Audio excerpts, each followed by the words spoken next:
খালেদ মাহমুদ, যিনি ক্রিটিক্যাল মাহমুদ নামেও বেশি পরিচিত আছে, সে একজন র্যাপার, প্রযোজক এবং সাউন্ড ইঞ্জিনিয়ার, যিনি বিগত 10 বছর ধরে বিডি হিপ হপের সাথে যুক্ত আছেন। তিনি বাংলাদেশের হিপ হপ দৃশ্যে সবচেয়ে প্রতিভাবান সাউন্ড ইঞ্জিনিয়ারদের একজন, যিনি বাংলা র্যাপ ইন্ডাস্ট্রির প্রায় প্রতিটি ভালো সাউন্ডিং গানের পিছনে ছিলেন। ক্রিটিক্যাল মাহমুদ যাত্রাবাড়ি সাইফ খানের সাথে ইজ ট্র্যাক হিসেবে যাত্রা শুরু করেছিলেন এবং তারপর থেকে তিনি যে প্রজেক্ট করেছেন তা ছাত্রদের মধ্যে দিয়ে গেছে। সোনগ্রামী, রাজধানী স্ট্রিট এবং আরো অনেক কিছুর মতো পাগলাটে হিটের পেছনে এই মানুষটি দুর্দান্ত পারফরমেন্স করেছে।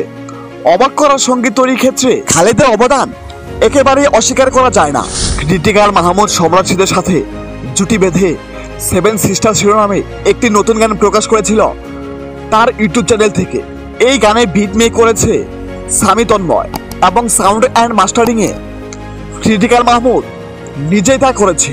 গানটিতে আমাদের দেশের বর্তমান পরিস্থিতিকে তুলে ধরা হয়েছিল।